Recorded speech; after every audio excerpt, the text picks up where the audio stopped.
پھر امام مالک کی بات فائدے میں دیکھی تو مالکی بن گئی، کہیں کسی موقع پر شیعہ کی بات فائدے میں دیکھی تو شیعہ بن گئی۔ یہ جب بینک میں نیا سسٹم آیا تھا نا، اس میں شیعہ مذہب میں ہر سال زکوٰۃ نہیں ہوتی، زندگی میں ایک دفعہ اس پیسے کی زندگی میں ایک دفعہ پر۔ تو کتنے سنی تھے جو فارم میں لکھوا کے آئے کہ ہم شیعہ ہیں، تاکہ زکوٰۃ نہ کٹے، ہم شیعہ ہیں، اور باہر نکلتے کہتے شیعہ تو ہیں ہی کافر، شیعہ تو ہیں ہی کافر۔ اب باہر نکل کے کافر کہہ رہا ہے، اندر جا کے کہہ رہا ہے میں خود شیعہ ہوں۔ تو یہ دین نہیں، نہ یہ دین کی محبت ہے، نہ یہ اخلاص ہے، یہ تو مفاد پرستی ہے۔ اللہ کے رسول نے فرمایا قصر الشوارب واعفوا، مونچھوں کو پست کرو، داڑھی کو معاف کرنے کا مقصد یہ ہوتا ہے اگر یہ بکھرتی ہے، کھلتی ہے، الجھتی ہے، موٹر سائیکل پہ بیٹھو تو دو حصوں میں بٹ کے کندھوں پر سوار ہو جاتی ہے، کچھ بھی کرتی ہے، اس کا ہر قصور اسے معاف کر دو، واعفوا لہا، اسے معاف کر دو، کینچی سے، استرے سے، بلیڈ سے اسے کوئی سزا نہ دو۔ ہاں یہ حکم ہے شیمپو کرو، خوشبو لگاؤ، کنگھی کرو، بنا سوار کے رکھو۔ یہ نہیں ہے کہ ایک ایک مہینہ نہائے نہیں اور ملنگوں کی طرح داڑیاں الجھی ہوئی آپس میں، بعد نے تو جیسے عورتیں مینیاں گونتی ہیں اس طرح داڑھی کی مینیاں بنے گی۔ بس اس کو بنا سوار کے رکھو، معاف۔ جی جی جی نہیں، آخری پرچے پہ 2 سوال۔ جی رخساروں کے اصل جو داڑھی کی جو مقدار ہے، اللہ کے رسول کو قدرتی طور پر رخساروں کے بال قدرتی طور پر نہیں، آپ کے رخسارے ویسے ہی سائے، اور داڑھی کی جو اکثر علماء تعریف کرتے ہیں جو نیچے کا جبڑا ہے دانت سمیت، اس جبڑے کی ہڈی تک جتنے بال ہیں وہ سارے داڑھی نہیں، اس کے نیچے بھی، اس سے اوپر بھی، نیچے والے جبڑے کی ہڈی تک۔ اس کی دلیل بخاری کی وہ روایت ہے، ایک صحابی نے ایک دوسرے صحابی کو اونٹ کا جبڑا اٹھا کے مارا، کہیں مرا پڑا تھا یا اس کا ہڈی سوکھی پڑی تھی، تو نیچے کا جو جبڑا ہے وہ اٹھا کے اس کو مارا، وہ زخمی ہو گیا۔ تو اللہ کے رسول کی عدالت میں جب مقدمہ پیش ہوا تو انہوں نے لفظ یہاں یہ استعمال کیا کہ یا رسول اللہ اس نے جو چیز مجھے ماری ہے لحیہ جمع، اونٹ کی داڑھی نہیں جو لحیہ جمع، اونٹ کی داڑھی نہیں، وہاں لحیہ کا لفظ نیچے کے جبڑے کے لیے استعمال کیا۔ تو اس سے بعض علماء نے یہ نکالا ہے کہ نیچے کے جبڑے کے سائز تک داڑھوں سمیت، داڑھوں سے نیچے نہیں، داڑھوں سمیت وہاں تک جو بال آتے ہیں وہ داڑھی ہی میں شمار ہوتا ہے۔ باقی اللہ کے رسول نے خود نہ ادھر سے، نہ نیچے سے، نہ گردن سے، نہ کہیں سے آپ نے کبھی نہیں دی، اور قدرتی طور پر آپ کے رخساروں سے بال نہیں دی۔ جی جی جی مشرک کی تعریف کس کی؟ مشرک جو شرک کرے، مشرک۔ اب میں تھکا جی میں کہہ رہا ہوں نا کہ مشرک اسی کو کہتے ہیں جو شرک کرے۔ اب میرے جواب تھکے تھکے ہیں، اب آپ بس نہیں کر رہے، وہ 2 سوال تھے اب 4 ہو گئے۔ ایک آخری سے رفع الیدین کے بارے میں نبی کریم صلی اللہ علیہ وسلم کا کوئی حکم حوالہ دیں۔ آپ کا حکم جو ہے وہ تو یہ ہے صلو کما رأیتمونی اصلی، نماز ایسے پڑھو جیسے میں پڑھتا ہوں۔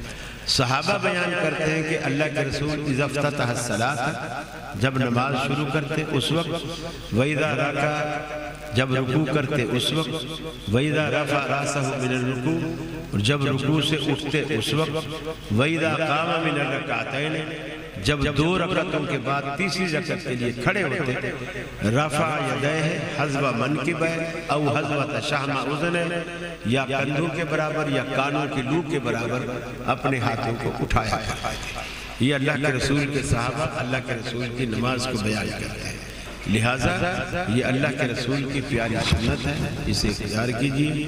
لوگوں نے جو بنایا ہوا ہے کہ بت چھپاتے تھے بغلوں میں اور یہ ایسا کرتے تھے ویسا کرتے تھے، یہ بات حتیٰ کہ امام ابو حنیفہ رحمۃ اللہ علیہ کو بھی پتہ نہیں تھی اس بات کا کہ یہ رفع الیدین شروع کیوں کی گئی۔ یہ جو لوگ کہتے ہیں نا بت چھپاتے تھے، اور بت جو ہے وہ کبھی بھی رفع الیدین کرنے سے نہیں گرتا۔ میں اکثر مثال لیتا ہوں، فرض کر لیجئے یہ بت ہے، میں نے اس کو بغل میں چھپا دیا، یہ تو ویسے تھوڑا سا موٹا زیادہ ہے، میں نے چھپا دیا، اب میں اسے 1000 رفع الیدین کروں، ویسے یہ نہیں گرے گی، چونکہ ہاتھ اٹھانے کا ذکر ہے۔ بت گرانے کے لیے بغلے اٹھانا ہونا چاہیے، اگر یوں ہو نا رفع الیدین پھر بت گرے، یوں بت نہیں گرے، یہ تو لاجک کی بات ہے۔ اور پھر اللہ کے رسول صلی اللہ علیہ وسلم نے یہ تو نہیں کہا کہ جو اہل حدیث رفع الیدین کرتے ہیں وہ منسوخ ہے، جو حنفی کرتے ہیں وہ منسوخ نہیں، یہ تو آپ کا کوئی فرمان نہیں۔ تو پہلی رفع الیدین حنفی بھی کرتے ہیں، اور بت پہلی رفع الیدین سے گر گئے، تو دوسری اور تیسری جو اللہ کے رسول نے کی وہ تو بت گرنے کے بعد۔ پھر وتروں کی تیسری رکعت میں کیا کوئی حنفیوں کی بغل میں بت دے جاتا ہے جو وہ تیسری رکعت میں ایسے کرتے ہیں؟ کیوں کرتے؟ پھر عید کی دونوں رکعتوں میں 6 دفعہ، اس وقت کیا بت الفی سے چپکے ہوئے ہوتے ہیں؟ 6 دفعہ کرتے ہیں۔ تو یہ ایسی رسول اللہ صلی اللہ علیہ وسلم کی سنتوں کے مذاق اڑانے کی بات ہے۔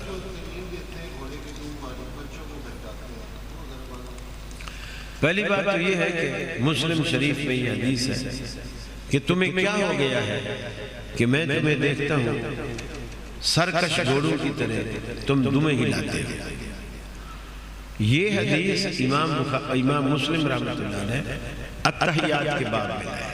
کس باب میں لائے؟ التحیات کے باب، جبکہ مسلم میں رفع الیدین کا چپٹر موجود ہے۔ اگر یہ روایت رفع الیدین سے متعلق ہوتی تو اس کو رفع الیدین کے باب میں ہونا چاہیے تھا، محدث اس کو التحیات کے باب میں کیوں لایا؟ یہ اس رفع الیدین کی نفی ہے، شیعہ سلام سے پہلے 3 دفعہ رفع الیدین کرتے ہیں، 3 دفعہ، یہ اس کی نفی، وہ التحیات میں کرتے ہیں سلام سے پہلے 3 دفعہ کرتے ہیں پھر ان کا سلام۔ تو اللہ کے رسول نے اس اب 3 دفعہ ایسے کریں گے جو سرکش گھوڑے کی طرح لگے گا۔ اور دوسری بات یہ کہ گھوڑا کبھی بھی دم یوں نہیں ہلاتا، گھوڑا یوں اور یوں دم ہلاتا، اور رفع الیدین یوں کوئی نہیں کرتا۔ اور تیسری بات، اگر اس سے رفع الیدین ہی مراد ہے تو پہلی رفع الیدین اس میں نہیں آئے گی، وتروں کی تیسری رکعت والی نہیں آئے گی، عید والی رفع الیدین نہیں آئے گی، تو صرف اہل حدیثوں والی سرکش گھوڑے ہو گئے، تم سارے شریف گھوڑے ہو گئے۔ عجیب تماشا۔ جی بس جی، یہ ایک اعلان آپ سب کے